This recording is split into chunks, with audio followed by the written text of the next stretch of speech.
আপনারা শুনছেন narrated audio book. আজকের গল্প বিশ্বকবি রবীন্দ্রনাথ ঠাকুরের একটি ছোট গল্প, ফেল।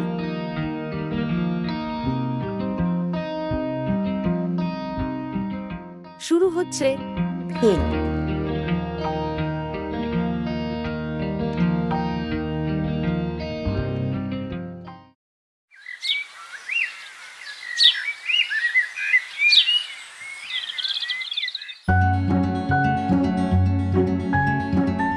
লেজা এবং মুড়া, রাহু এবং কেতু পরস্পরের সঙ্গে আড়াআড়ি করিলে যেমন দেখিতে হইত, এও ঠিক সেই রকম।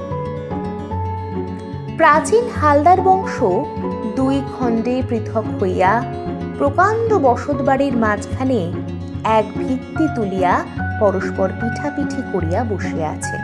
কেহ কাহারও মুখ দর্শন করে না। নবগোপালের ছেলে নলিন এবং ননী গোপালের ছেলে নন্দ এক বংশজাত, এক বয়সী, এক স্কুলে যায় এবং পারিবারিক বিদ্বেষ ও রেষারেষিতেও উভয়ের মধ্যে সম্পূর্ণ ঐক্য। নলিনের বাপ নবগোপাল অত্যন্ত কড়া লোক। ছেলেকে হাঁপ ছাড়িতে দিতেন না।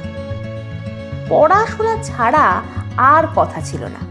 খেলা, খাদ্য ও সাজসজ্জা সম্বন্ধে ছেলের সর্বপ্রকার শখ তিনি খাতাপত্র ও স্কুল বইয়ের নিচে চাপিয়া রাখিয়াছিলেন।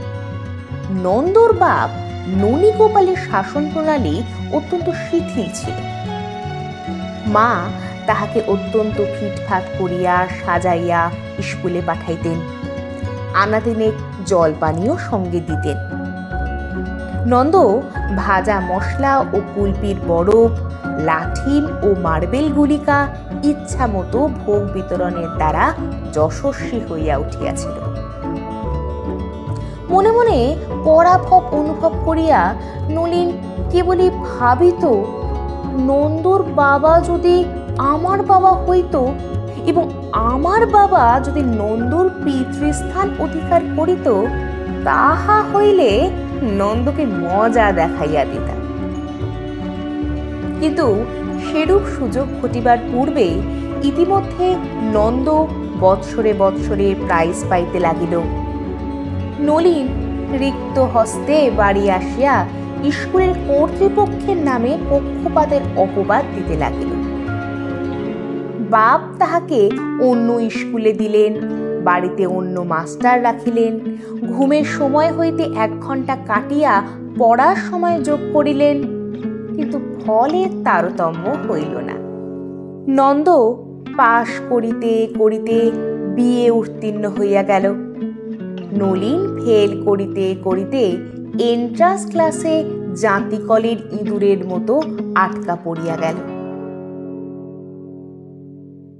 এমন সময় তাহার প্রতি তাহার বাপ দয়া করিলেন। তিনি মরিলেন।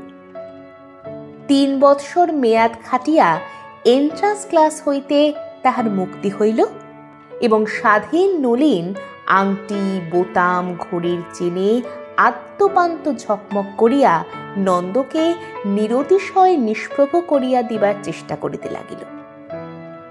এন্ট্রান্স ফেলের জুড়ি চৌঘুড়ি বিএ পাশের 1 ঘোড়ার গাড়িকে অনায়াসে ছাড়াইয়া যাইতে লাগিল। বিশ্ববিদ্যালয়ের ডিগ্রি ওয়েলার ঘোড়ার সহিত সমান তালে চলিতে পারিল না। এদিকে নলিন এবং নন্দের বিবাহের জন্য পাত্রীর সন্ধান চলিতেছে।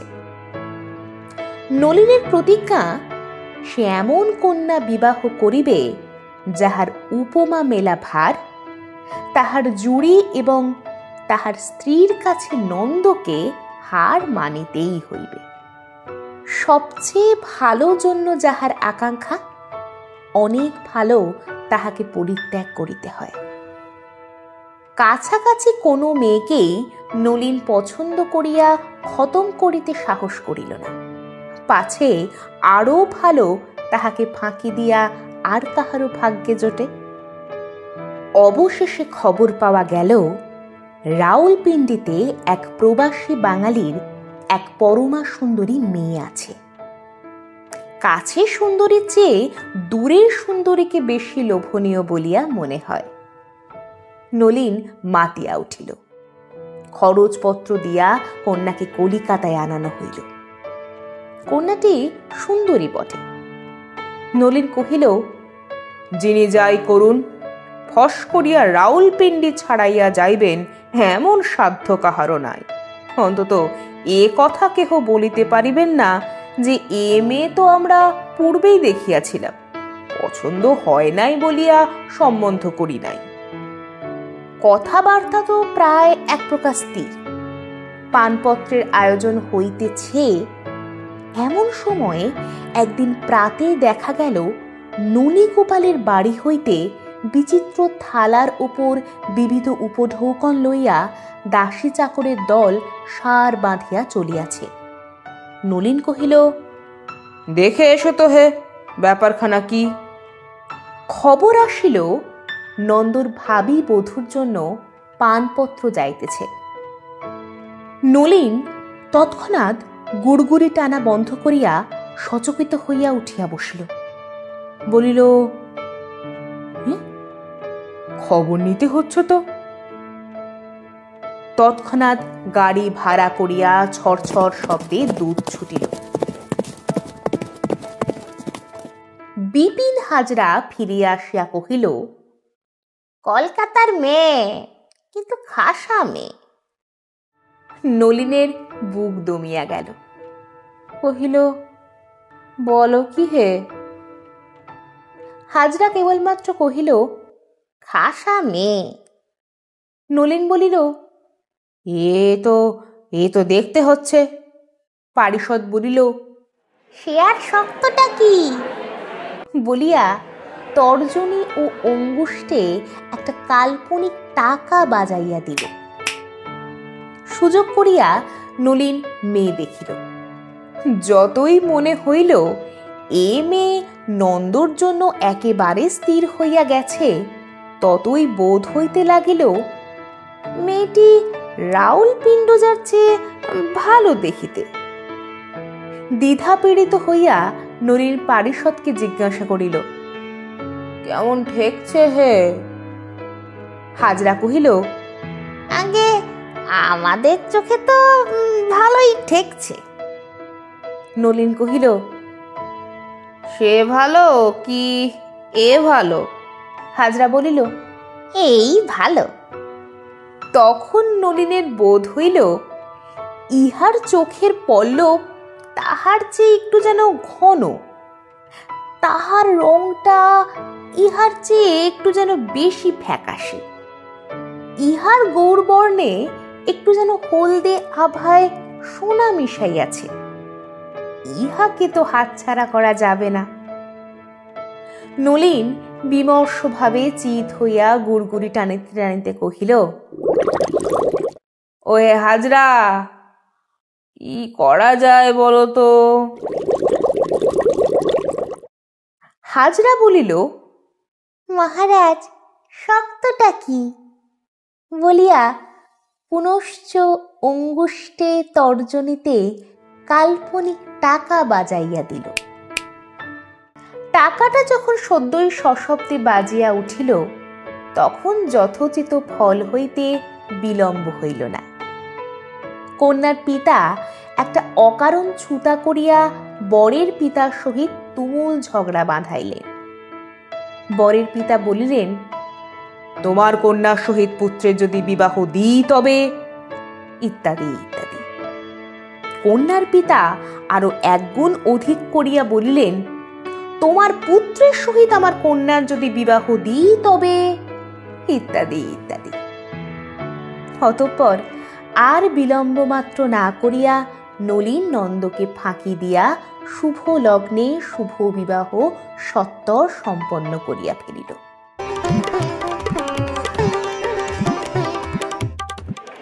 এবং হাসিতে হাসিতে হাজরাকে বলিল, বিয়ে পাশ করা তো একেই বলে। কি বলো হে হাজরা? এবারে আমাদের ও বাড়ির বড়বাবু ফেল। অনতিকাল পরেই ননী গোপালের বাড়িতে একদিন ঢাক ঢোল সানাই বাজিয়া উঠিল।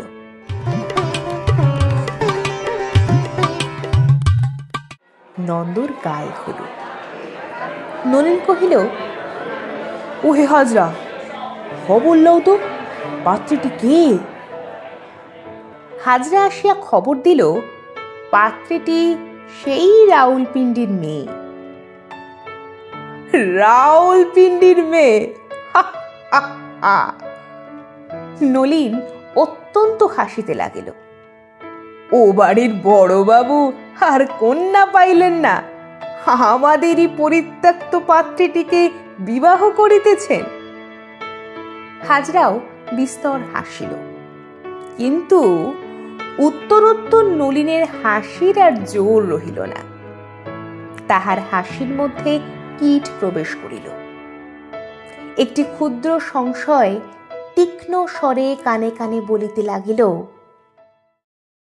আহা, হাতছাড়া হইয়া গেল, শেষকালে নন্দর কপালে জুটিল। ক্ষুদ্র সংশয় ক্রমশই রক্তস্ফীত জোটের মতো বড় হইয়া উঠিল। তাহার কণ্ঠস্বরও মোটা হইল। সে বলিল, এখন আর কোনো মতেই ইহাকে পাওয়া যাইবে না, কিন্তু আসলে ইহাকেই দেখিতে ভালো, ভারী ঠকিয়াছ। অন্তঃপুরে নলিন যখন খাইতে গেল, তখন তাহার স্ত্রীর ছোটখাটো খুঁত মস্ত হইয়া তাহাকে উপহাস করিতে লাগিল। মনে হইতে লাগিল স্ত্রীটা তাহাকে ভয়ানক ঠকাইয়াছে। রাউলপিন্ডিতে যখন সম্বন্ধ হইতেছিল, তখন নলিন সেই কন্যার যে ফটো পাইয়াছিল, সেইখানে বাহির করিয়া দেখিতে লাগিল। বাহ, অপরূপ রূপমাধুরী, এমন লক্ষ্মীকে হাতে পাইয়া ঠেলিয়াছি, আমি এত বড় গাধা। বিবাহ সন্ধ্যায় আলো জ্বালাইয়া বাজনা বাজাইয়া জুড়িতে চড়িয়া বর বাহির হইল। নলিন শুইয়া পড়িয়া গুড়গুড়ি হইতে যৎসামান্য সান্ত্বনা আকর্ষণের নিষ্ফল চেষ্টা করিতেছে। এমন সময় হাজরা প্রসন্ন বদনে হাসিতে হাসিতে আসিয়া নন্দকে লক্ষ্য করিয়া পরিহাস জমাইবার উপক্রম করিল। নলিন হাঁকিল, দারোয়ান। হাজরা তটস্থ হইয়া দারোয়ানকে ডাকিয়া দিল। বাবু হাজরাকে দেখাইয়া দিয়া কহিল, अभी इसको कान पकड़ के बाहर निकाल दो।